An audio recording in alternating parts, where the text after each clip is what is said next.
Hello नमस्कार, स्वागत है एक बार फिर से आपका हमारे इंडियन फॉरेन अफेयर चैनल में, जिसमें हम लेकर आते हैं भारत से जुड़ी अन्य देशों के साथ 5 बड़ी खबरें।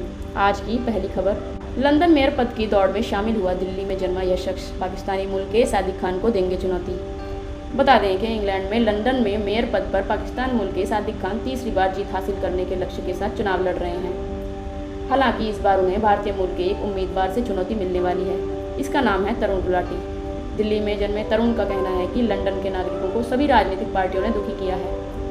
उन्होंने आगे कहा कि वह लंदन को अनुभवी सीईओ की तरह चलाना चाहते हैं, जिससे सभी को लाभ मिल सके। उनका मानना है कि एक व्यवसायी और निवेश विशेषज्ञ के रूप में उनका अनुभव लंदन को लाभ पहुंचाने में मददगार साबित होगा। दूसरी खबर, भारत में 5 लाख लोगों को नौकरी देगी अमेरिका की यह दिग्गज कंपनी। आईफोन बनाने वाली अमेरिका की दिग्गज टेक कंपनी एप्पल भारत में बड़े पैमाने पर बिजनेस करने जा रही है। कंपनी अपने वेंडर्स के जरिए अगले 3 साल में भारत में 5 लाख से अधिक लोगों को रोजगार दे सकती है। सरकार से जुड़े सूत्रों ने यह बात कही है। फिलहाल एप्पल के वेंडर्स और सप्लायर्स भारत में 1.5 लाख लोगों को रोजगार दे रहे हैं। एप्पल के लिए 2 प्लांट चलाने वाली टाटा इलेक्ट्रॉनिक्स सबसे ज़्यादा रोजगार पैदा करती है। एक वरिष्ठ सरकारी अधिकारी ने बताया कि एप्पल भारत में नियुक्तियों में तेजी ला रही है। एक पुराने अनुमान के अनुसार कंपनी अपने वेंडर्स और कंपोनेंट सप्लायर्स के माध्यम से अगले 3 साल में 5 लाख लोगों को रोजगार देने जा रही है। तीसरी खबर, ईरान ने भारत से मांगी मदद, पाकिस्तानियों में मची खलबली। शख्स ने न्यूक्लियर पावर पर कह दी बड़ी बात। हुआ क्या? ईरान और इजराइल के बीच चल रहे जवाबी हमले के बीच ईरान ने भारत से मदद मांगी है। इस पर अब पाकिस्तान में बवाल मच गया है। पाकिस्तान की अवाम का सवाल है कि आखिर ईरान मुस्लिम देश है और पाकिस्तान भी मुस्लिम देश है, तो ईरान भारत से मदद क्यों मांग रहा है? इस दौरान पाकिस्तानी शख्स ने कहा कि न्यूक्लियर पावर बनने से कुछ फर्क नहीं पड़ने वाला।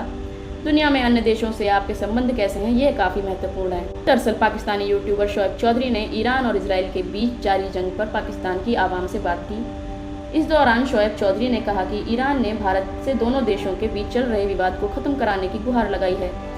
दूसरी तरफ यूक्रेन और रूस के बीच चल रहे युद्ध में भी यूक्रेन ने भारत से समझौता कराने की बात कही है।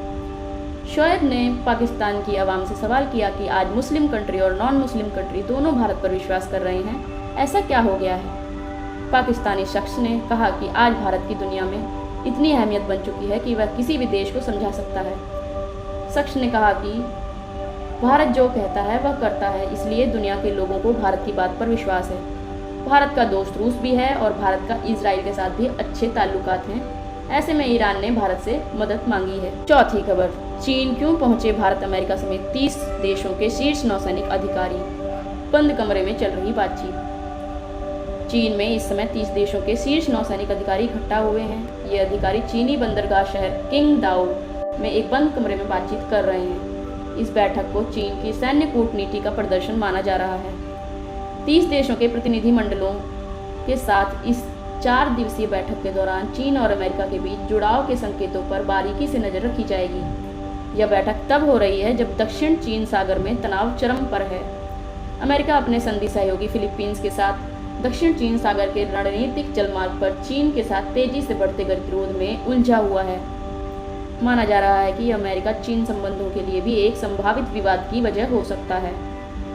चीन की राज्य मीडिया ने बताया कि अन्य देशों के प्रतिनिधि मंडलों में ऑस्ट्रेलिया, फ्रांस, भारत, दक्षिण कोरिया, रूस और ब्रिटेन शामिल हैं। आज की 5वीं और आखिरी खबर, पाकिस्तान से इतना नाराज क्यों है अफगान तालिबान, खोज रहा भारत रूस जैसे भरोसेमंद दोस्त। बता दें कि अगस्त 2021 में काबुल में अशरफ गनी सरकार ने पतन के बाद अफगान तालिबान ने पूरे अफगानिस्तान पर कब्जा जमा लिया था। इस दौरान अफगान तालिबान को पाकिस्तान का पूर्ण समर्थन हासिल था।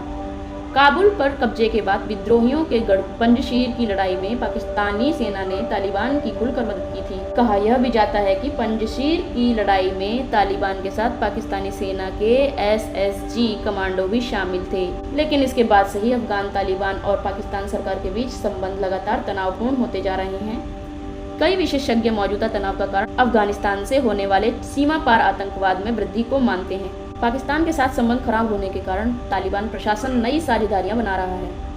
पश्चिमी देश अभी तालिबान के साथ जुड़ने में झिझक रहे हैं, लेकिन चीन, रूस, ईरान, भारत और कुछ मध्य एशियाई देश तालिबान के साथ सावधानी से जुड़ रहे हैं। धन्यवाद।